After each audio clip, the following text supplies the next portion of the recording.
So calculate the number of moles of chlorine atoms, and then it gives you that number of chlorine atoms.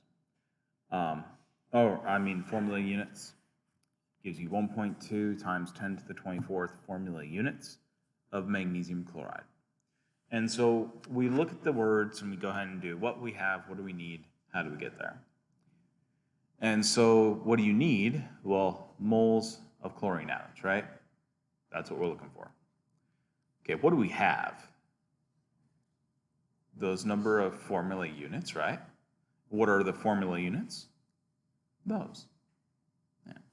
And so you have 1.20 times 10 to the 24th MgCl2s, which are like molecules, but because this is an ionic compound that's salt, they don't have separate molecules.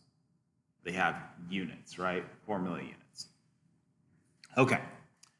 And so, we want moles, but what is a mole? A mole is a package, right? Specifically, it's a package with what in it? 6.022 times 10 to the 23rd, whatever's in it, right? Molecules, formula units, atoms, I don't care. Okay. And so, well, we want to go into moles, right? And we'll use this Avogadro's number to do it. By the way, if you don't remember that number, the periodic table that I give you guys for your exam has that number on it. And in this case, this is the units of this, right? Which is what we had here, units of MgCl2. Okay, so now we're in moles of MgCl2, right? But we don't want MgCl2, do we? We want Cl only. And so we have, for every one MgCl2, which will cancel the MgCl2s out, how many Cl's do we have? Yeah, the two right here, right? That's what that means. And that's it. That's it. And so, if you want to simplify your math and make your life easier, when you have a number like this, 10 to the 23rd in the denominator, you can take this number and subtract it right here. And so that would be 1, right? 10 to the first is just 10, right? So 1.2 times 10 is 12. 12 divided by 6 is 2, right? Yeah. So 12 divided by 6, 12, 6, that's 2. And then 2 times 2. That's 4.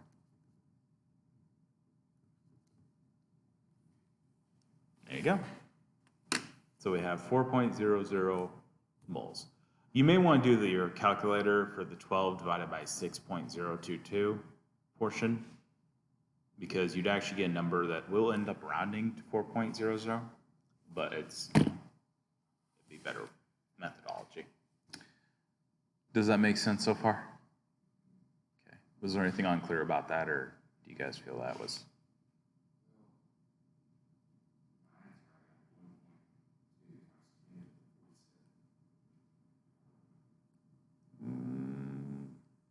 What? What did you get?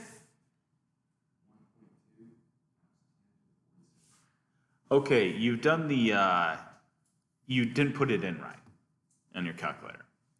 So when you do this, if you try to put these numbers into your calculator, so 24, you have to put parentheses around them, okay?